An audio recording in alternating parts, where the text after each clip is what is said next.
Life expectancy is increasing in Western countries, but unfortunately, the conditions of modern life cause disease.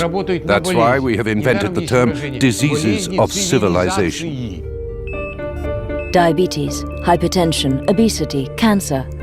The number of illnesses is exploding and the consumption of medication as well. The side effects of some of these chemical crutches regularly make news, creating an atmosphere of distrust. If we talk about treatment through medication, I can say that we have now reached an impasse.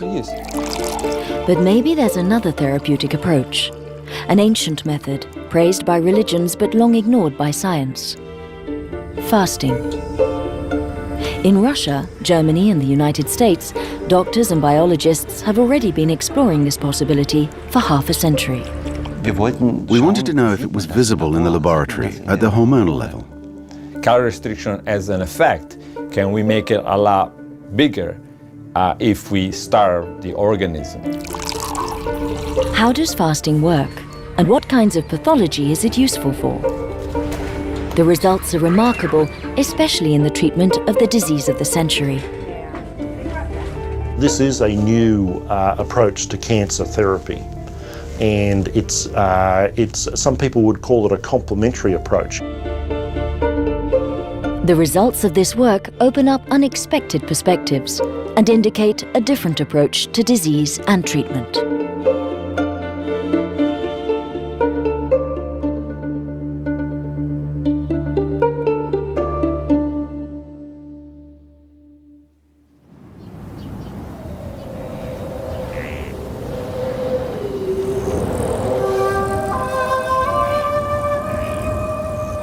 A unique experiment is taking place in the heart of Russia, on the Siberian plains. Here, for the last 15 years, fasting has become a central element of public health policy. That policy is based on 40 years of scientific studies unknown in the West, which were carried out on thousands of patients in the former Soviet Union. This research gave birth to the rigorous methods which are practiced here. After 4 hours by bus on a difficult road, Lyubov Baranova reaches the Goryachinsk sanatorium. She's come on the advice of her brother, who had been treated with a course of fasting.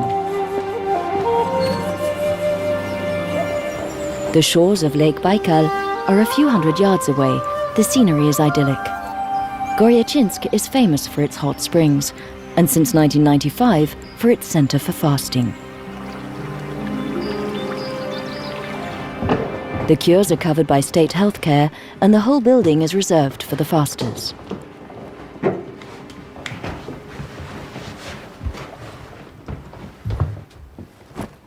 My brother was asthmatic.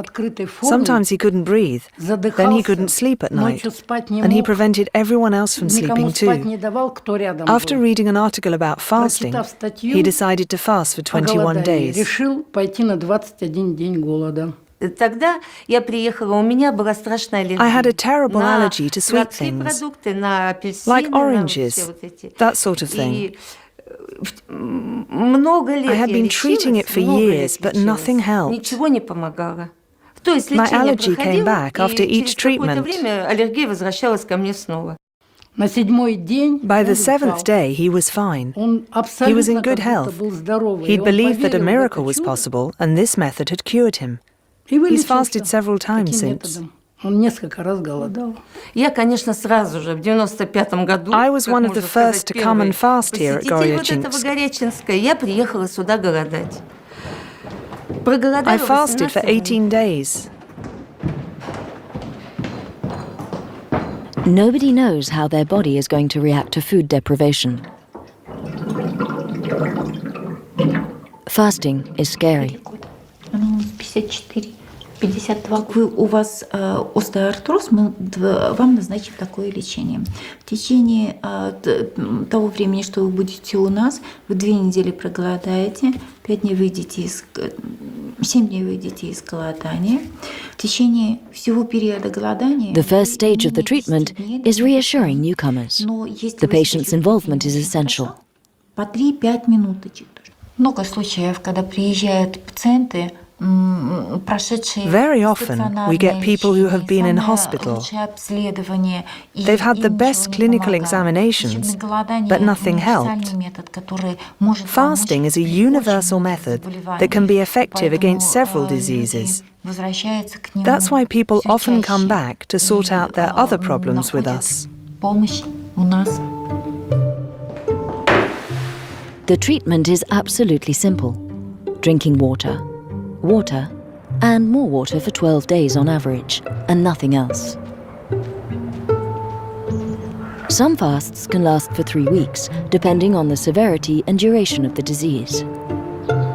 For chronic conditions, medication is stopped after 2 or 3 days. Patients are then placed under medical supervision. This is crucial. A do-it-yourself approach to fasting is out of the question. The accompaniment of a professional trained in this practice is fundamental.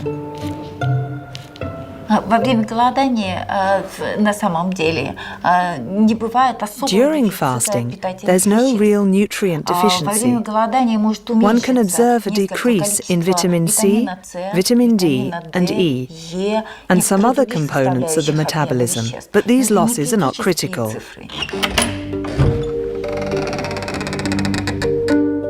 In 15 years, 10,000 patients have followed courses of fasting here.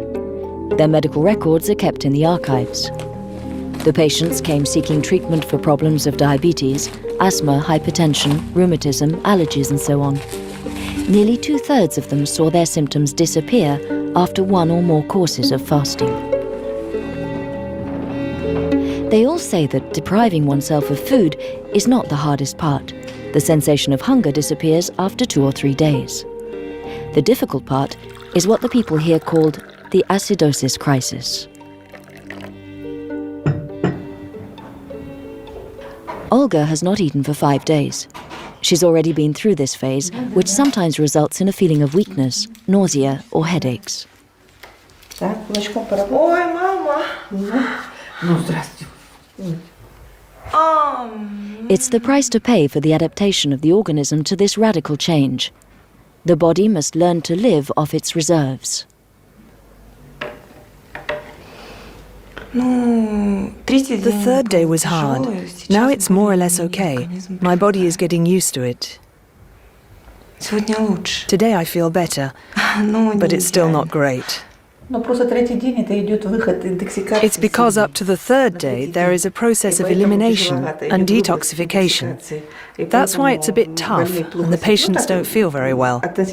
After that it improves. The body cleanses itself and it gets better and better.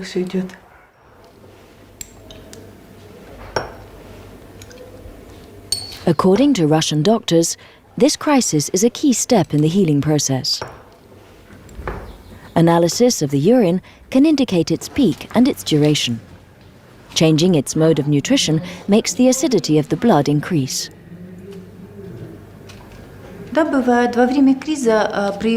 During the crisis, all diseases get worse, and sometimes patients have severe pain, as in the case of migraine, for example, or pain in the joints in sufferers from gout or arthritis. But it doesn't last very long, usually no more than 24 to 36 hours.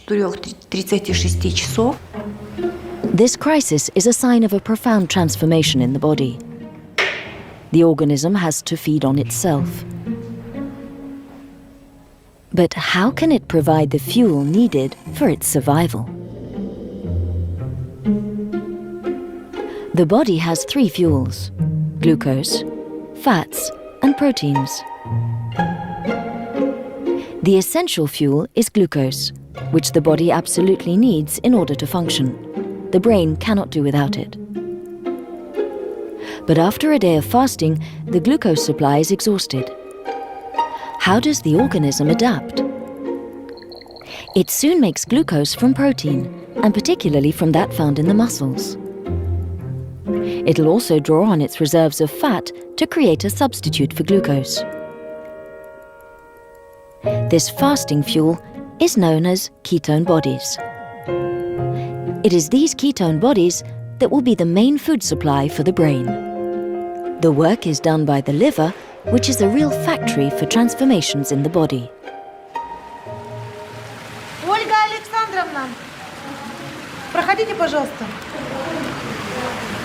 After the crisis, the body finds a new equilibrium. There are treatments to help the patients cope better with the fasting. Colonic irrigation, body wraps, saunas and massage.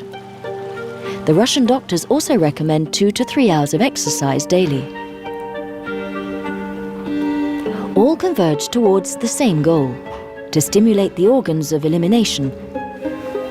The kidneys, intestines, liver, lungs, skin are set to work. The body must be allowed to eliminate the waste accumulated in the organism. Today is my 5th day of fasting. Look at my face. And my eyes. I look like a young girl. No makeup, nothing. I'm 100% natural.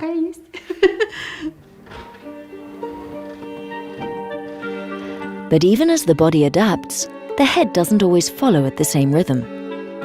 Patients have noticed that the psyche influences the body and can sometimes make it feel needs that it no longer has.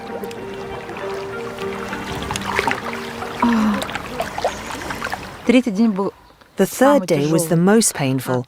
It's not my stomach crying out to eat, it's my head. That's what's difficult. In your head you see crisps, Coke and meat. Lots of meat. When this psychological hunger disappears, the senses are sharpened and a certain sense of euphoria sets in.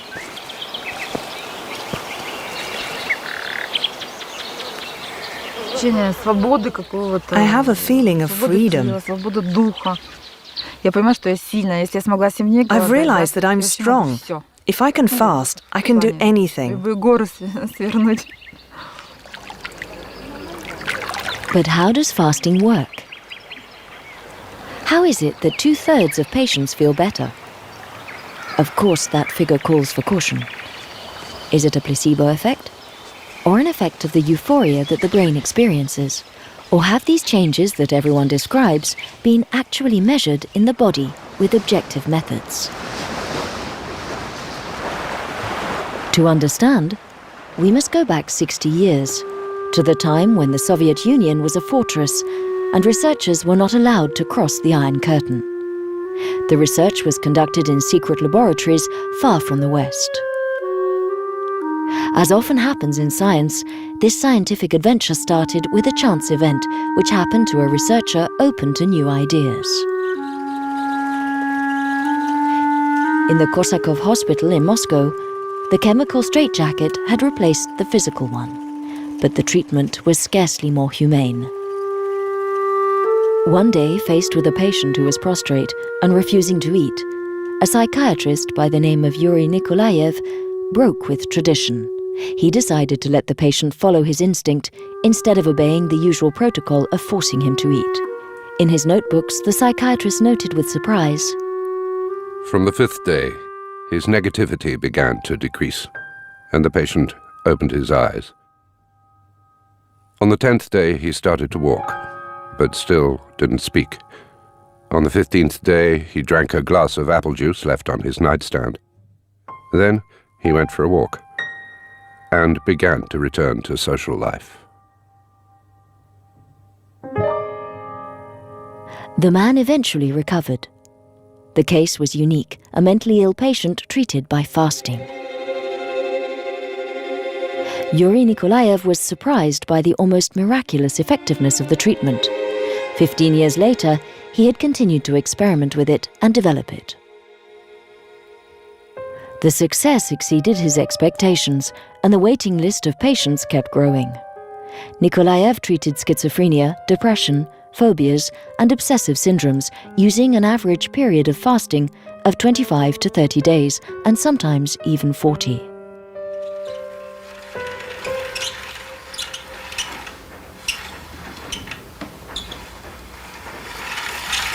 In a small apartment in Moscow, where his father also lived, Nikolaev's son remembers the increasingly strong opposition of the medical world.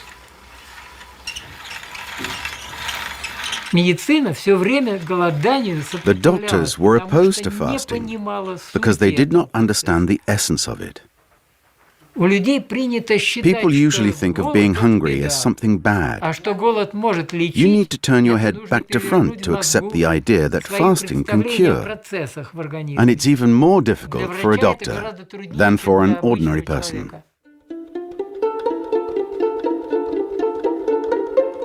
To silence the critics and make scientific history, Nikolaev undertook a vast research program.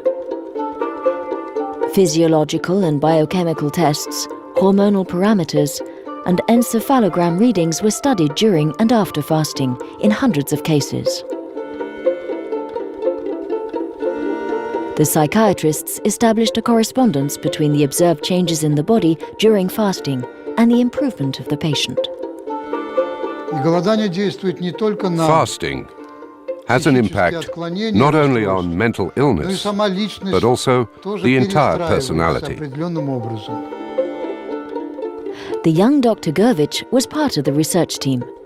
He worked for 18 years with the master. Fasting has a stimulant and an antidepressant effect. The stimulant effect takes place during the first week of fasting, and the antidepressant effect in the first week of starting to eat again. The third type of effect is a calming sedative effect. It can be observed after the crisis of acidosis.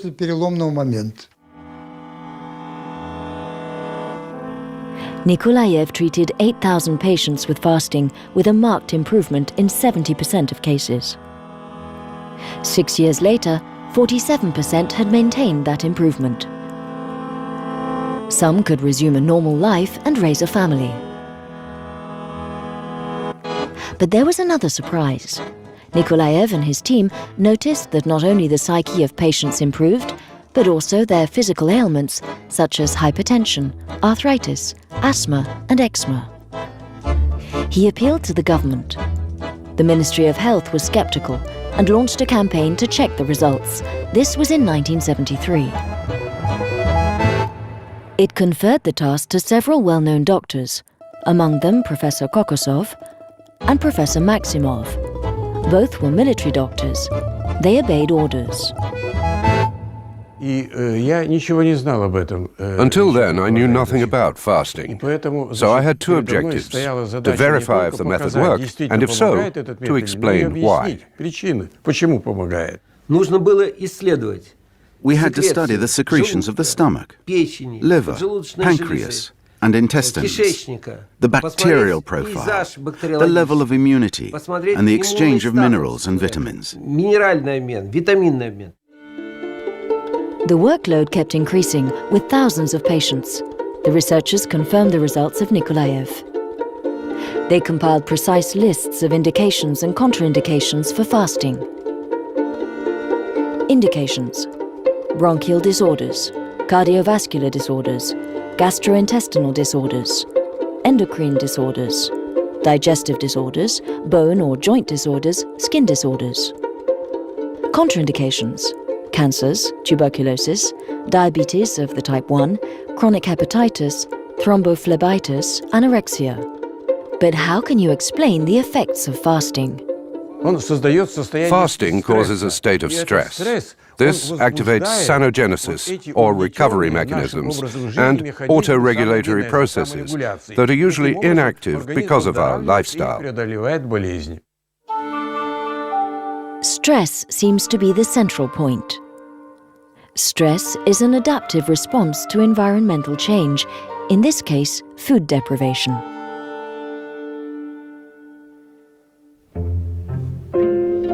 Faced with starvation, the body triggers an alert. This sets off hormonal and neuroendocrine changes. The hormones mobilize the body's reserves. Some also have an anti-inflammatory effect. For the Russian doctors, it is these self-regulatory mechanisms that produce therapeutic effects. Many aspects of blood composition improve, for instance, the levels of glucose, cholesterol, triglyceride and insulin. Meanwhile, the energy expenditure of the body gradually decreases. Breathing and heartbeat slow down, and blood pressure drops. the digestive system goes into a state of rest.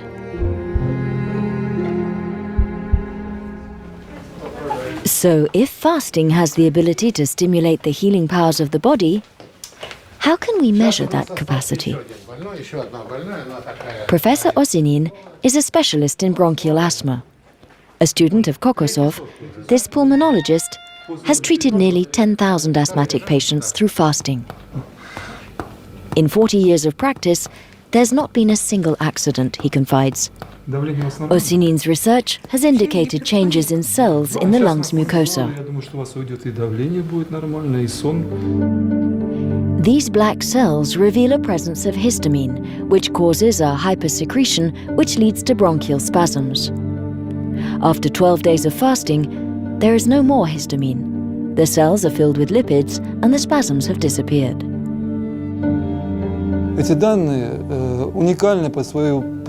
These data are unique because these particular questions have never been asked. There is no equivalent anywhere in the world.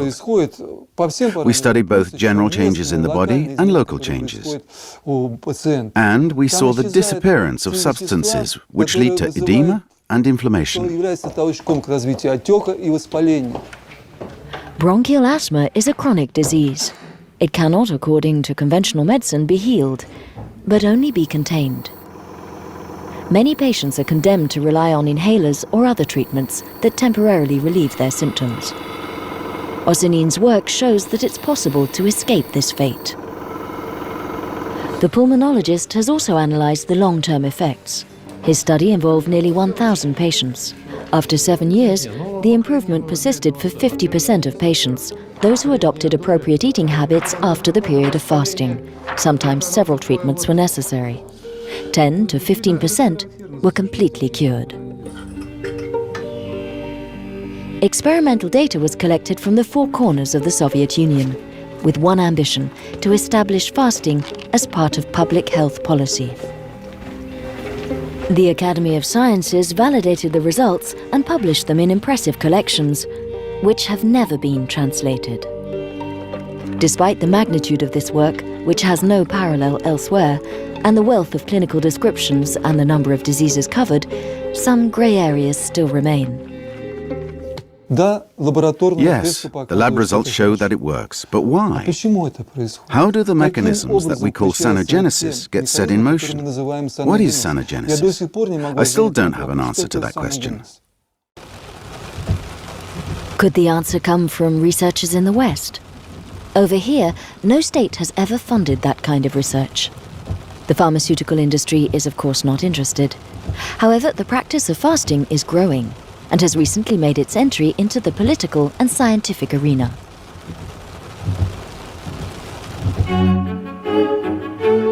The next stop in our journey is Germany. In this country, 15 to 20% of the population claims to have already fasted. The oldest centre for fasting was created on the shores of Lake Constance nearly 60 years ago. The motto here is the same as on the shores of Lake Baikal: eliminate. And the elimination is done in a group. The Buschinger Clinic's reputation has crossed frontiers. 2,000 people stay here every year. They come to seek relief from chronic illnesses and also for the prevention and control of risk factors such as hypertension, diabetes and obesity.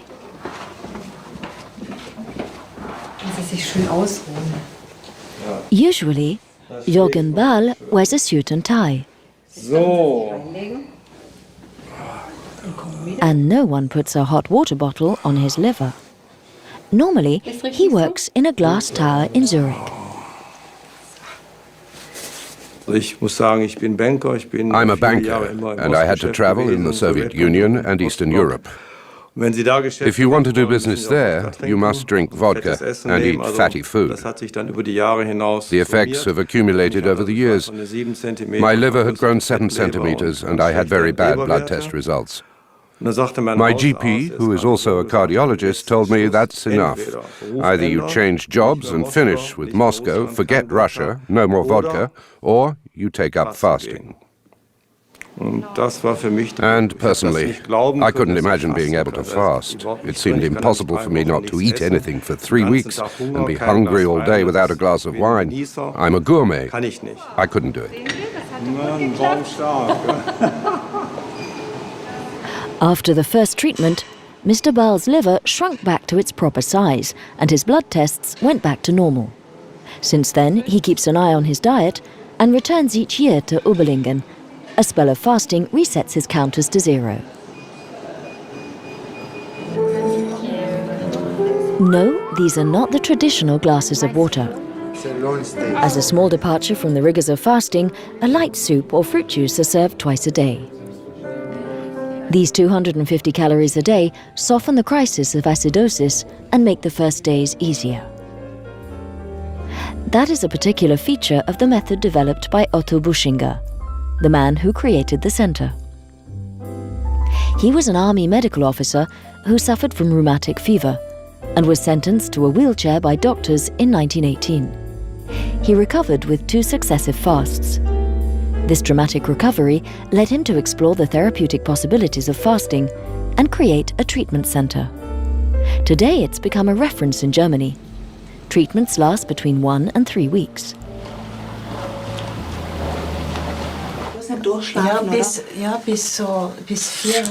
Pauline Valike has come to the Buschinger Clinic for the 2nd time this year. This interpreter, who lives in Switzerland, suffers from severe rheumatism. She has decided to fast for 12 days. Did I think I wouldn't be able to move anymore? Yes, I did. Last year, I really had a moment of despair. I said to myself, I'm still too young to be bedridden. But that was going to be my life, especially since I live alone. I arrived in February stuffed with pain medication. I had been taking anti-rheumatics, I had been taking cortisone, all the stuff they normally give. And I was exhausted by it all. I felt completely worn out. The fasting has been the opposite of what you might think. Instead of wearing myself out even more, I feel that I'm totally purifying myself. My body has found the energy to bounce back. I'm not saying that I was running and leaping out of the center, but I do feel like my body can now heal itself. I thought I'd always be stuck on medication, but I'm not. I've stopped.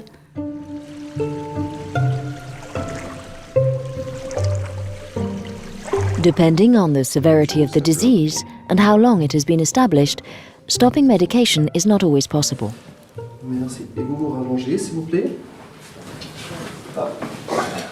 This patient comes twice a year for a stay at the clinic. Suffering from very advanced psoriatic arthritis, he don't imagine that he'll be completely cured. In this case, Dr. Drinder, a rheumatologist who has worked 9 years in a university hospital, is trying to reduce the doses of drugs through fasting. We also know this phenomenon in the case of rheumatoid polyarthritis. It has been shown that when fasting, we need less non-steroid anti-inflammatory drugs.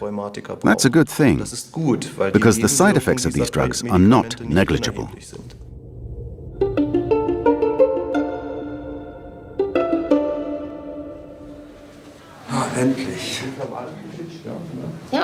Mr. Baal will end his fast tonight. It's a crucial moment. Eating unsuitably and too much would jeopardize the success of the treatment and could even be very dangerous. The body must get used to food slowly. So the period of starting to eat again is tightly controlled, both in Germany and Russia. Paradise. I always look forward to this moment, but in a way I'm pleased. On the other hand, I have some nostalgia because it was a good experience. Anyway, if it's a soup or whatever, I really enjoy it. Are you impatient or not? A little bit. Yes, a little bit. Ein bisschen. We should be able to lead the healthcare market with fasting as the central element. Today, there is an extraordinarily lucrative market for the treatment of disease, especially chronic diseases. When a diabetic becomes chronic, that is an opening to sell medication for several decades or do operations. So it's quite a fertile market.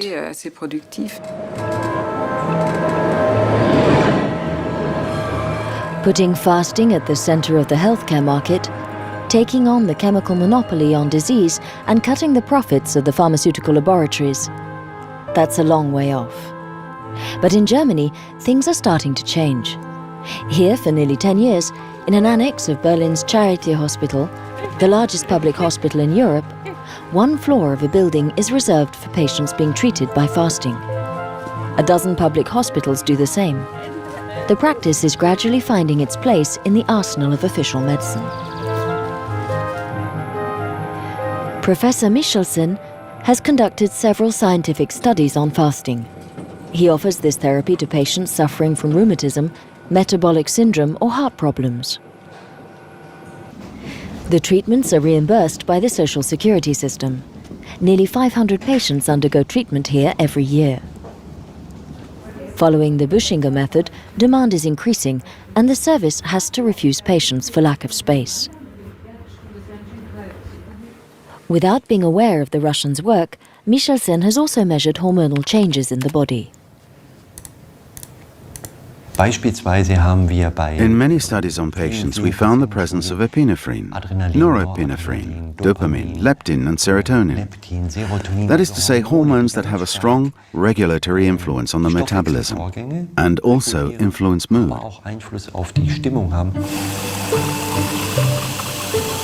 The level of serotonin, often called happiness hormone, is increased. Like the Russian psychiatrists, Michelsen has seen an improvement in mood in patients who fast. He also noticed a reduction of pain and an improved sensitivity of the insulin receptors.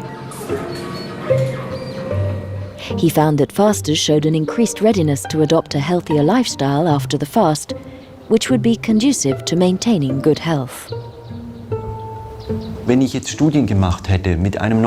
I had been studying a new drug and got these results, I would certainly be getting calls every day with proposals, financial aid and money for research. But when it comes to fasting, people just say, that's interesting.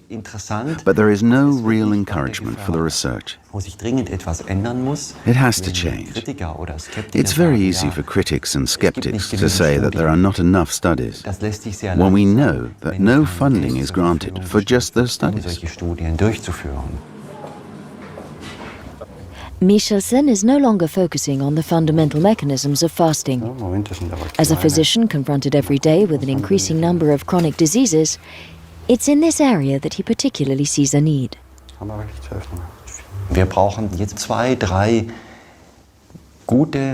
We need 2 or 3 major serious studies. I'd say for rheumatism and rheumatoid arthritis, diabetes and hypertension. 3 really convincing bits of research which would show that fasting has its place in therapy just as much as drugs. It would take millions of euros, but the funds are not exactly queuing up at the door of Michelsen's laboratory. On the other hand, critics of fasting continue to brandish a compelling argument: fasting is dangerous. So what are the facts? How can we know the body's limits for fasting? It's impossible to conduct such experiments on humans for obvious ethical reasons. But the study of wildlife can provide an answer. That answer will throw a remarkable light on the mystery of its mechanisms. But let's not jump ahead.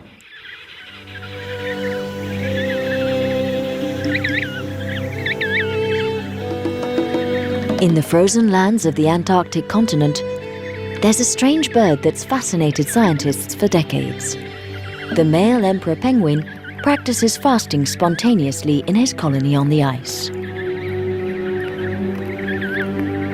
While he's sitting on the egg, waiting for the female to return, the male is able to go without food for as much as 4 months. This extraordinary faculty has always amazed Yvon Le Mao. Early on, the researcher asked himself, is the emperor penguin a professional faster with mechanisms that don't exist in man or in other animals?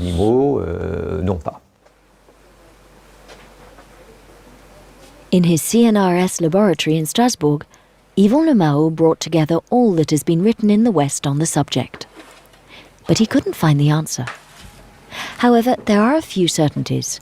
Fasting can be dangerous because as the body feeds on its own resources, it's using up its reserves of protein. But the muscles are composed of protein and the heart is a muscle. When half of the proteins have disappeared, death ensues. Yvon Le Mao and his colleagues decided to measure the percentage of protein used up by the penguins during fasting. This figure is critical to determining the limits of what is possible. The result was remarkable. During most of their fast, proteins provided only 4% of their daily energy expenditure. Fats provided 96%. The body is perfect. It saves its proteins. We can divide the fasting process into 3 phases. Remember, the body depletes its reserves of glucose within 24 hours. From then on, it produces it from its protein reserves. A second phase starts, in which it economizes on protein and makes use of lipids instead. This phase can last for a long time, depending on the supply of fat available. In penguins, it can last for 100 days without problems. But little by little, the fat reserves are depleted. When 80% of the stock of fat has gone, the proteins are no longer saved. The animal enters phase 3 and must eat before it's too late.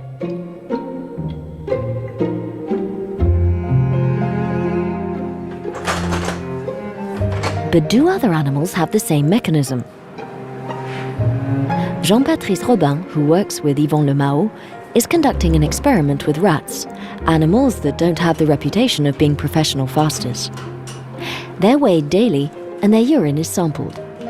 How will the rats adapt to fasting? Will their proteins run out faster than those of the penguins?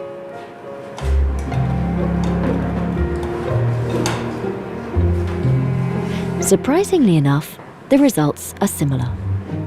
During phase 2, the rat saves its proteins in the same manner as the penguin. So there's no difference. A basic fasting mechanism which allows the individual to survive long periods of starvation is a common mechanism. This observation opens up unexpected perspectives with huge implications. If the mechanism is common, it means that this mechanism has existed ever since there have been animals on Earth. And we can see that man has the same capabilities. So fasting, instead of being something dangerous, is an adaptation which has existed from the earliest days of life on Earth, and which, at least within the limits we have identified, presents no danger. The ability to fast must have been a coping mechanism shaped by evolutionary history. On that scale, there's not much of a gap between penguins and man. Scientific research has shown that an adult, 1 meter 70 tall, weighing 70 kilos, has around 15 kilos of fat reserves. Enough for a healthy person to keep going for 40 days. From the perspective of evolution, it is likely that survival normally involved periods of fasting. The situation we have today, with regular meals and a well-stocked fridge, is a historical anomaly. So it's not surprising that the body encounters difficulties when it doesn't fast and eats constantly. Our genetic heritage appears to be less adapted to this situation than it is to fasting. So it seems that our body is better equipped to deal with lack of food than excess. So does fasting activate atavistic reflexes rooted in the body's memory? If that hypothesis is valid and the ability to fast is inherited from our evolution, it must be observable in the genetic code. The memory should be inscribed there.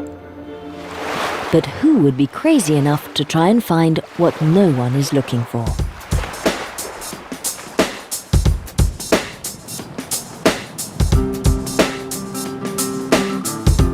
Walter Longo is a young Italian researcher working in a laboratory at USC, the University of Southern California in Los Angeles. I have my goal. It's not very far. I need my son. His field is gerontology, the mysteries of aging. Not very far. I must be. At 16, he emigrated to the United States in the hope of becoming a rock star. Now, he's an internationally renowned biologist. Welcome to California. We're not far now from the countdown. Like all gerontologists, Walter Longo has a goal: delaying chronic diseases that appear with age, such as Alzheimer's and cancer, and generally slowing down the effects of aging. For the world. Researchers have shown that reducing the food supply of an animal over a long period allows it to live a longer and healthier life. Longo is aware of that. Oh, good. One day, he decided to take a decisive step. Why not try the extreme form of caloric restriction, fasting? The idea seemed ludicrous, Good job. especially in those sophisticated laboratories in California, but not to Longo. He had an intuition that fasting might protect the body against all sorts of toxins. He would test it with one of the most toxic of all, chemotherapy, the poison for destroying cancer. He took mice with cancer and separated them into two groups. One group was fed normally, the second group fasted for 48 hours.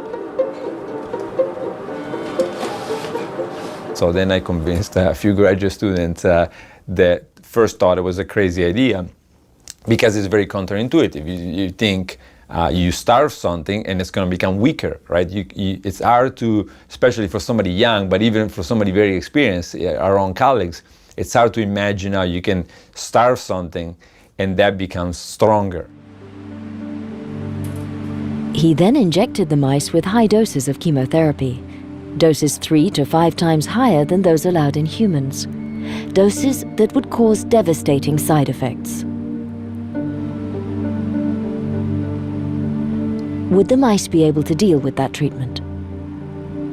Would there be a difference between those who fasted and the others? Longo was away when a colleague told him the results. And she called me up and she said, "You won't believe the results. It looks like all the fasted mice are alive and all the mice on the normal diet are dead."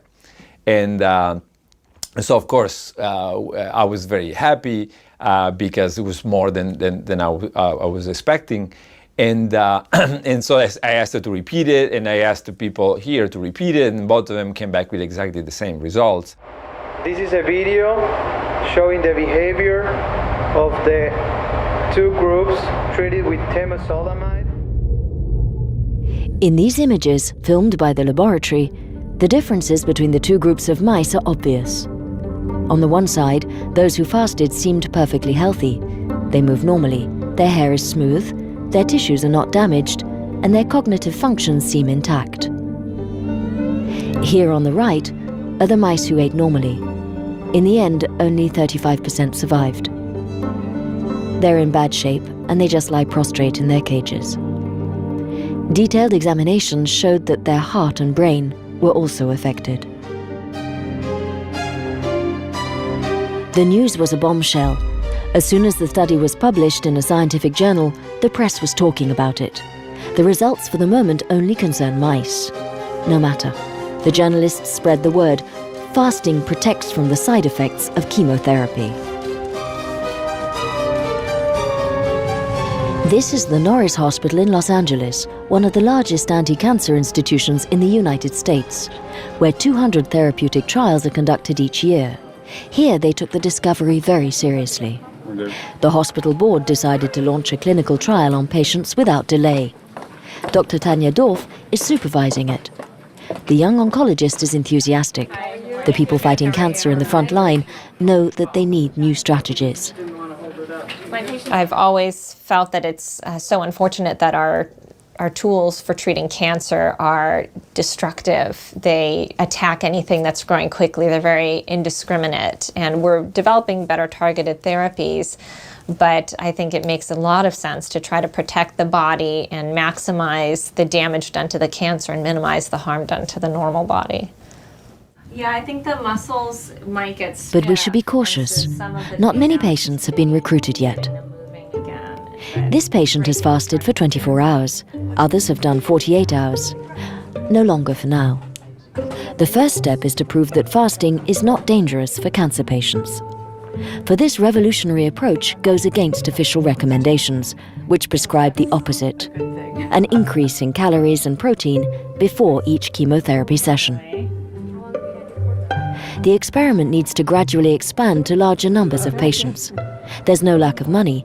Public and private funds are flowing in. In fact, fasting is not a substitute for medication. By reducing the side effects, it could even make it possible to increase the doses of chemotherapy.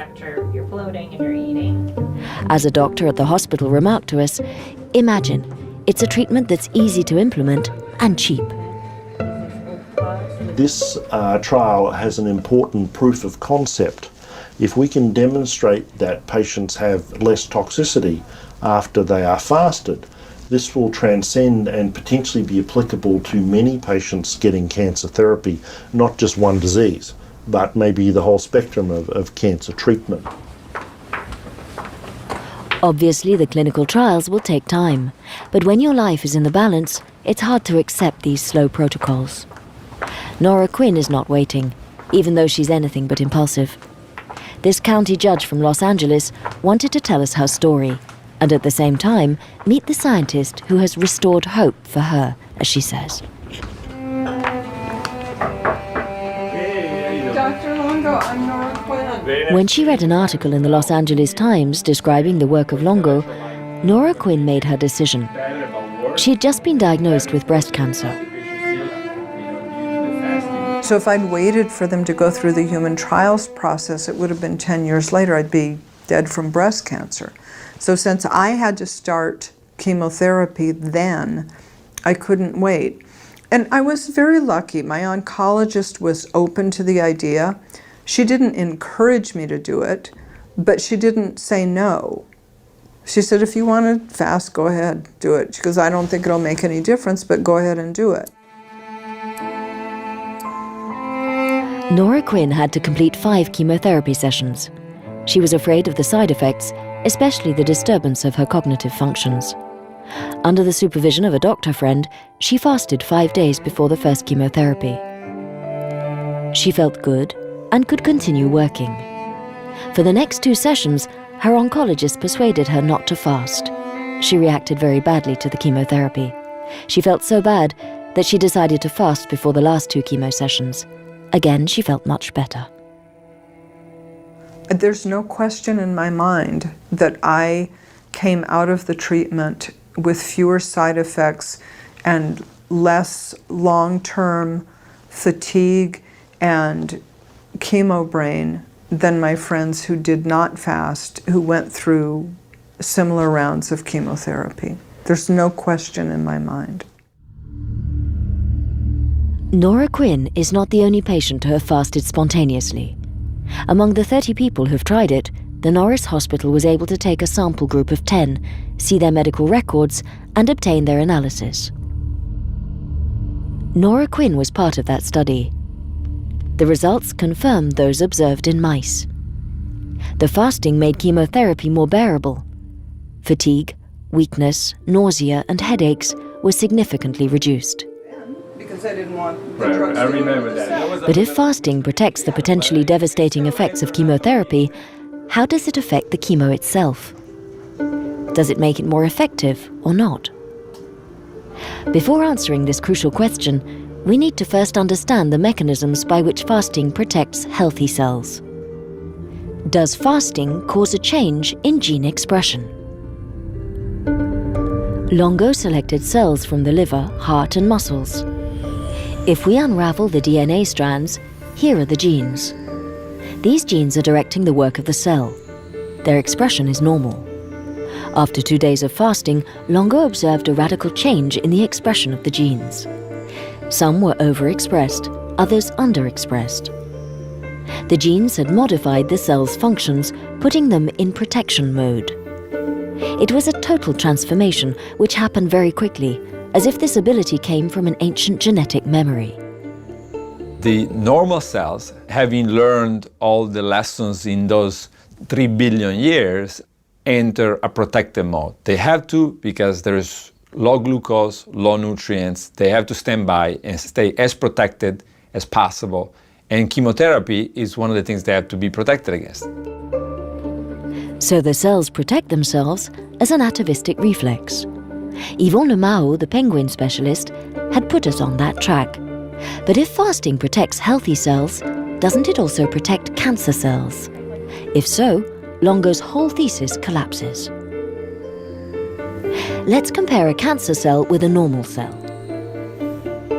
After 2 days of fasting, the genes of the cancer cell are expressed in the opposite way to those of the healthy cell. As the cancer cells have undergone genetic mutations, they've lost the evolutionary memory and the protection mechanisms do not occur.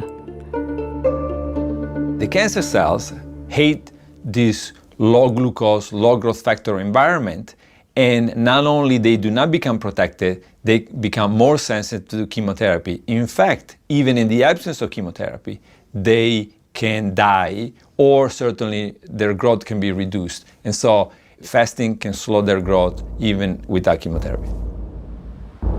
Even without chemotherapy, we were told, for cancer cells, fasting is a nightmare.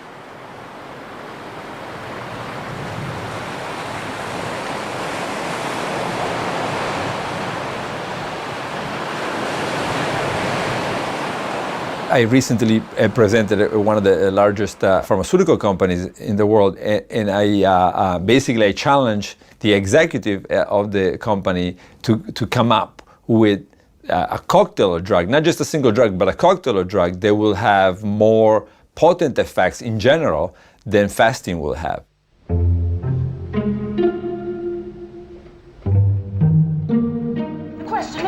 Why would you want a deal on fast food when you can get a deal on my... Are we ready to see the world differently? Right now, carry out 3 medium pizzas for just $9.90. Imagine that consumption wasn't the pillar of our economy. So hurry in, eat something loaded with fat. Imagine that doing without was not considered a failure. And a full serving of vegetables. Are we ready, as Nikolaev's son put it, to turn our heads back to front? Give me $2 and it's all free. 3 items, $2. Now that's a deal. Today, Alexei Kokosov continues Nikolaev's adventure, but times are hard. The fall of the Soviet regime in the 90s disrupted the public health system. A course of fasting now has to be paid for, and it's too expensive for many Russians.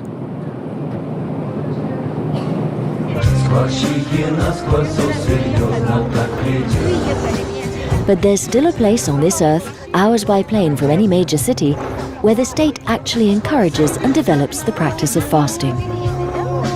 On his way to the Goryachins Sanatorium, which is celebrating its 200 years of existence, Kokosov meets up with his former student, Dr. Betaeva. Kokosov has trained more than 100 doctors in Siberia. Does that seem strange? Here, resources are limited, and there's a fragile ecological balance. Frugality is a necessity, so fasting doesn't seem crazy. It isn't seen as a punishment. Abstinence is given its rightful place. The Minister of Health, who is a physician himself and a keen defender of fasting, provides enthusiastic support for the practice. Еще раз. Ждите моей команды. Курорту Горячинск 3-4. Ура! Ура! Ура!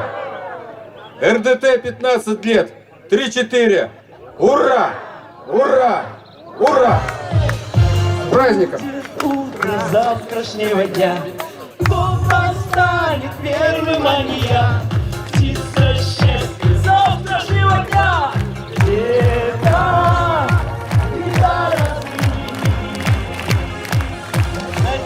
Maybe this little republic should make us reconsider our hesitations and reconsider our healthcare model, which often seems to see disease as a marketing opportunity, and make us think twice about the mirage of growth without limits, when evolution itself has programmed us to cope with deprivation.